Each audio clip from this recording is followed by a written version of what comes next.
So I'm snorkeling the Razor. Belt exhaust was the main thing of concern. It was really low, so I ran it out straight forward.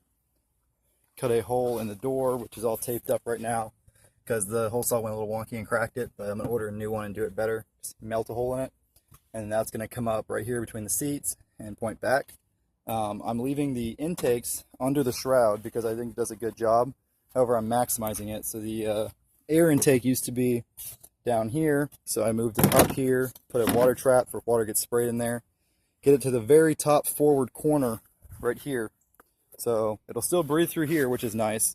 And you spray water and then you might get a little bit, but it'll be fine. I didn't want to go above it because I think having it shrouded like that is nice, and I don't plan on going on water any deeper than that anyways. And on the other side, it had this really neat, I don't know, honeycomb thing. You can see light through it. You see how it works, right? It's got a bunch of slots in it, lets air through. It's a really neat idea, except it kind of wastes 8 inches of clearance because it's sitting right there. And if water gets here, it's going to go in it. So I lengthened it up, put this 3-inch pipe all the way to the top forward corner, just in the same spot that side is. Put some tape here, so if you're spraying water in here to clean it, it won't go in the snorkel. Drill a few more holes so you get some more airflow because the cover fits pretty tight right here. It's about a 1/2 inch of clearance, so you don't want to reduce any airflow. Most snorkel kits give you 3-inch to 2-inch adapters for all the pipes, really. I didn't do that because this thing's 75 horsepower.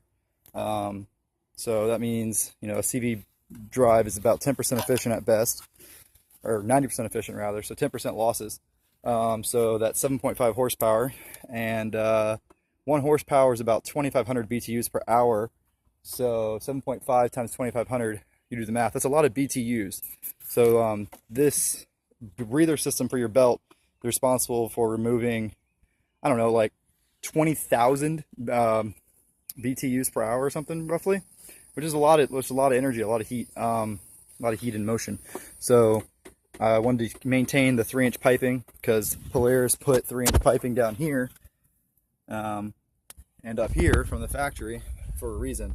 So I kept 3-inch piping. It's not the prettiest, but the only one you'll actually see is the middle one, which is going to have another 45 and going to come up right here, right above the shroud. So yeah, it's kind of like a semi-stealth snorkel. I think it'll work really good. Shouldn't lose any power or flow. I might go up higher eventually, but I think for trails this will do it. I haven't got water or anything yet, but I could see dunking it real quick and the breather that was way down here getting water in it. So I had to move that, and while I was at it, I might as well move these up to about the same level I'm going to have this at. Yep.